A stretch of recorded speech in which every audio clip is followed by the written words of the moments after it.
दीपावली के ठीक अगले दिन यानी कार्तिक मास के शुक्ल पक्ष की प्रतिपदा को गोवर्धन पूजा मनाई जाती है। गोवर्धन को अन्नकूट पूजा भी कहा जाता है। यह दिन भगवान श्री कृष्ण को समर्पित है। गोवर्धन पूजा के दिन लोग घर के आंगन में गोबर से गोवर्धन पर्वत का चित्र बनाकर गोवर्धन भगवान की पूजा करते हैं और उनकी परिक्रमा भी लगाते हैं। इस दिन भगवान को अन्नकूट का भोग लगाकर सभी को उसका प्रसाद बांटा जाता है। मान्यता है कि गोवर्धन पूजा के दिन कथा का पाठ करना बहुत जरूरी है, वरना पूजा का कोई फल नहीं मिलता। आइए सुनते हैं गोवर्धन पूजा की कथा। एक समय की बात है, श्री कृष्ण अपने मित्र ग्वालों के साथ पशु चराते हुए गोवर्धन पर्वत जा पहुँचे। वहाँ उन्होंने देखा कि बहुत से व्यक्ति एक उत्सव मना रहे हैं। श्री कृष्ण ने इसका कारण जानना चाहा तो वहाँ उपस्थित गोपियों ने उन्हें कहा कि आज यहाँ मेघ व देवों के स्वामी इंद्रदेव की पूजा होगी और फिर इंद्रदेव प्रसन्न होकर वर्षा करेंगे।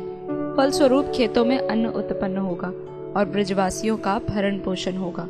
यह सुन श्री कृष्ण सबसे बोले कि इंद्र से अधिक शक्तिशाली तो गोवर्धन पर्वत है, जिसके कारण यहाँ वर्षा होती है और सबको इंद्र से भी बलशाली गोवर्धन का पूजन करना चाहिए। श्री कृष्ण की बात से सहमत होकर सभी गोवर्धन की पूजा करने लगे। जब यह बात इंद्रदेव को पता चली तो उन्होंने क्रोधित होकर मेघों को आज्ञा दी कि वे गोकुल में जाकर मूसलाधार बारिश करें। भयावह बारिश से भयभीत होकर सभी गोप वाले श्री कृष्ण के पास गए। यह जान श्री कृष्ण ने सबको गोवर्धन पर्वत की शरण में चलने के लिए कहा। सभी गोप वाले अपने पशुओं समेत गोवर्धन की तराई में आ गए। तत्पश्चात श्री कृष्ण ने गोवर्धन पर्वत को अपनी कनिष्ठिका उंगली पर उठाकर छाते सा तान दिया। इंद्रदेव के मेघ 7 दिन तक निरंतर बरसते रहे, किंतु श्री कृष्ण के सुदर्शन चक्र के प्रभाव से व्रजवासियों पर जल की एक बूंद भी नहीं पड़ी। यह अद्भुत चमत्कार देख इंद्रदेव असमंजस में पड़ गए। तब ब्रह्मा जी ने उन्हें बताया कि श्री कृष्ण भगवान विष्णु के अवतार हैं। सत्य जानकर इंद्रदेव श्री कृष्ण से क्षमा याचना करने लगे। श्री कृष्ण ने इंद्रदेव का अहंकार चूर चूर कर दिया था, अतः उन्होंने इंद्रदेव को क्षमा भी कर दिया और 7वें दिन गोवर्धन पर्वत को भूमि तल पर रख दिया और ब्रजवासियों से कहा कि अब वे हर वर्ष गोवर्धन पूजा कर अन्नकूट का पर्व मनाएं। मान्यता है कि तभी से इस पर्व को बड़े ही धूमधाम से मनाया जाने लगा। कुछ स्थानों पर गोवर्धन पूजा के साथ ही गायों को स्नान कराने की, उन्हें सिंदूर इत्यादि पुष्प मालाओं से सजाए जाने की परंपरा भी है। इस दिन गाय का पूजन भी किया जाता है।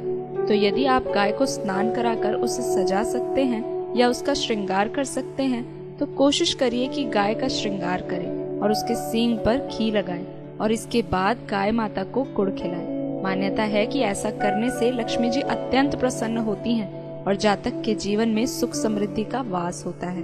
भगवान श्री गोवर्धन की पूजा करने से पूर्व उनकी आकृति बनाई जाती है।